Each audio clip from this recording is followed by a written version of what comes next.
Hey, what's up everybody? Welcome back to QC Comics with, of course, another unboxing video. And today we've got, from Star Wars Micro Galaxy Squadron, we've got Jango Fett's starship, aka Slave 1, in its original appearance. This is the package here. I just found this at Target. There was one left on the shelf. Very, very excited to take this home. Of course, Slave 1 being my favorite ship in all of Star Wars. And this is just showing you everything it's going to do. Pretty sure it's just the exact same as the Book of Boba Fett's Slave 1 that came with Boba and Fennec. Just a Episode 2 repaint.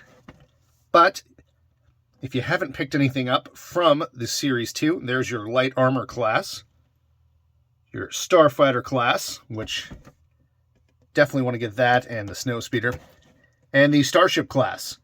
And there were several of these on the shelf, so I left it for the time being because I think that'll be pretty easy to come by. Hopefully that is as well. I mean, hopefully there's nothing that's too difficult to find. However, the original Slave 1 was, I believe, a Walmart exclusive. Now this one was a Target exclusive. So it took me a while to find the original Slave 1. So I was thinking, man, it was probably going to take me a while to find this one as well. And I got lucky.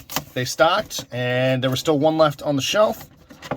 Now, normally I would just kind of rip this open because I don't really care too much.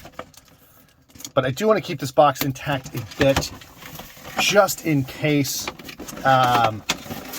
there's anything wrong with it. Hopefully not.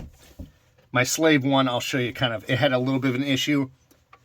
Wound up not being something that I wanted to bother returning it for, but an issue nonetheless. Here's the inside there. Very cool. You get that image of Obi-Wan starship going through the asteroid field, trying to evade Jango and Boba. Speaking of, we'll pop these two out here. And yeah, well, I'll pop them out. I was going to just kind of show them through there, but so you've got Jango there. Pretty nice. I mean, as good of a paint job as you can expect on something this small. And then you've got little Boba there as well. There's the back there with the jetpack, the back of little Boba. And just the arms will go up, the legs will go up. That's about it.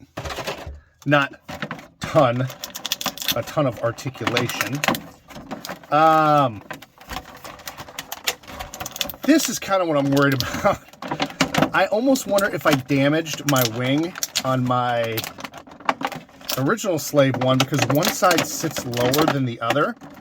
And I almost wonder if it was from pulling it out of the package, because this is so tight and so deep set into this plastic here that there really isn't a good way to do this without really yanking on the wings. So I'm going to do this carefully. Give me just one moment here.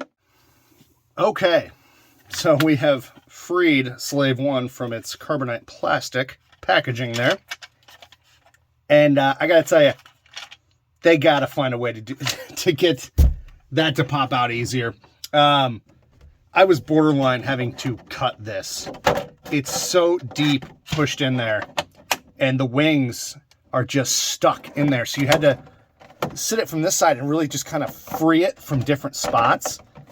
And it was that or cutting the, darn thing. So yeah, not crazy about how difficult that is, because I can see a lot of collectors, you think it's just going to pop out, and then you pull too hard and you got a damaged wing.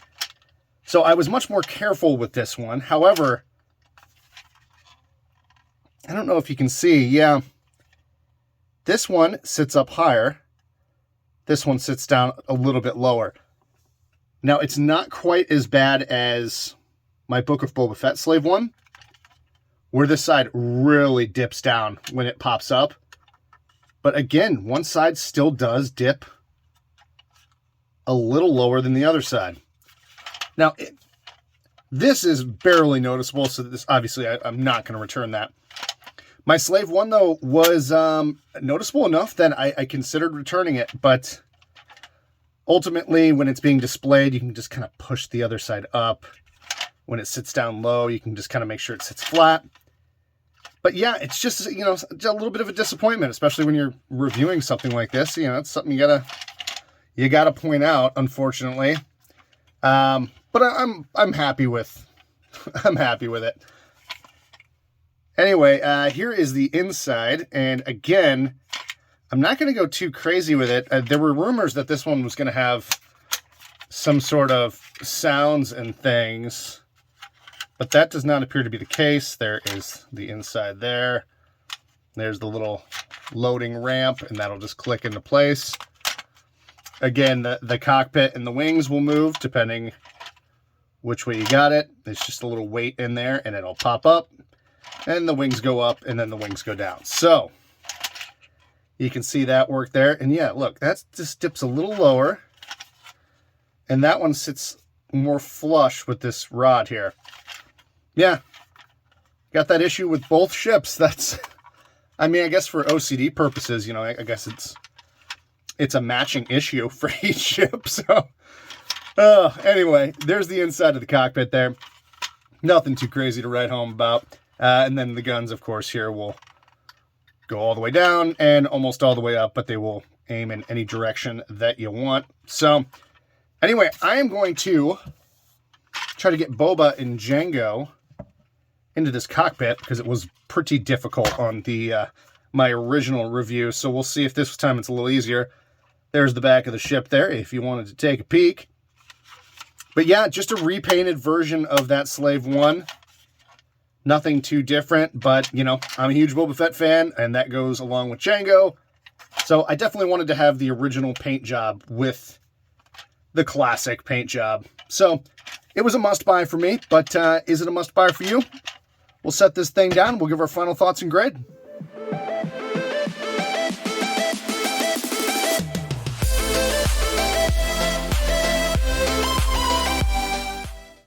Okay, so there we've got the Episode 2 Slave 1 all put together, ready to go. What do we think? Well, it's a repaint of the first one. I'll say this. If you do buy this, there is, and I think I pointed this out on my original review. If I can get this door open.